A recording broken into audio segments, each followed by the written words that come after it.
अचानकपणे घरात घुसून चाकूचा धाक दाखवून एका विवाहितेवर लैंगिक अत्याचार केल्याप्रकरणी दाखल झालेल्या खटल्यात आरोपीची बार्शी सत्र न्यायालयाने सही सलामत निर्दोष मुक्तता केली।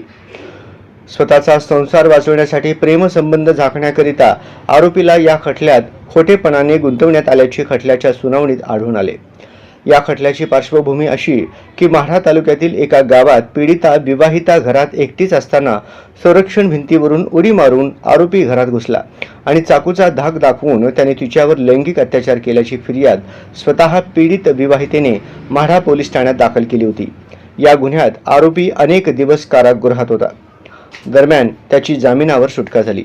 या खटल्याची सुनावणी बार्शी सत्र न्यायालयात झाली।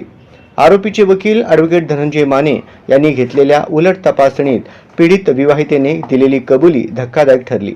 तिने दिलेल्या कबुलीनुसार तिचे आणि आरोपीचे प्रेमसंबंध होते। दोघांचा मोबाईलवरून प्रेमालाप होत होता। प्रेमाच्या हाणाभाका घेत दोघांनी एकत्र मोबाईलवर सेल्फी फोटो काढले होते।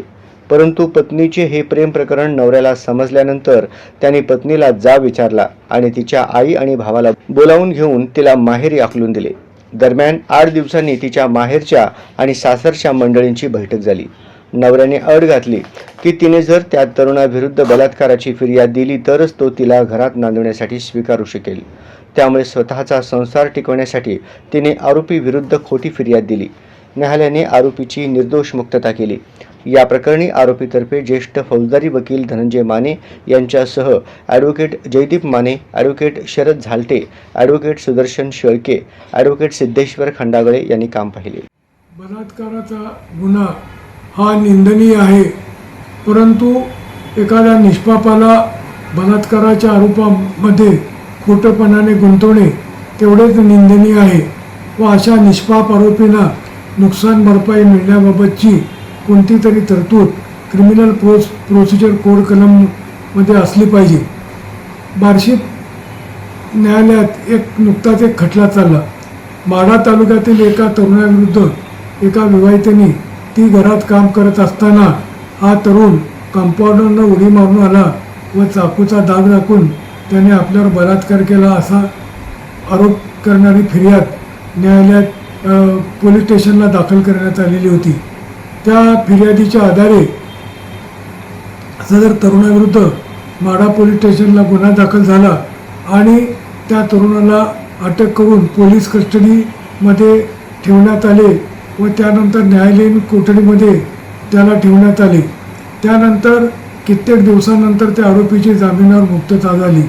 सदर खटल्याची नुकतीच सुनावणी बार्शी सत्र न्यायालयात झाली। सदर तर विवाहितेचे उलट तपासणीत तिने कबूल केले की आरोपीबरोबर तिचे प्रेम संबंध होते, प्रेम प्रकरण होते। ते एकमेकाला प्रेमाला पासणारे फोन करत होते, मोबाईलमध्ये फोटो काढलेले होते आणि सदर ते प्रेम प्रकरण नवऱ्याच्या कानावर गेल्यानंतर नवऱ्याने तिची कानउघडणी केली आणि तिच्या भावाला आणि आईला बोलवून घेतले व तिची माहेरी रवानगी केली। त्यानंतर 8 दिवसानंतर बैठक झाली व त्या बैठकीत त्या विवाहितेच्या नवऱ्याने सांगितले की तू या आरोपीविरुद्ध जर बलात्काराची फिर्याद दाखल केली तरच मी तुला नांदवण्यासाठी घेईन।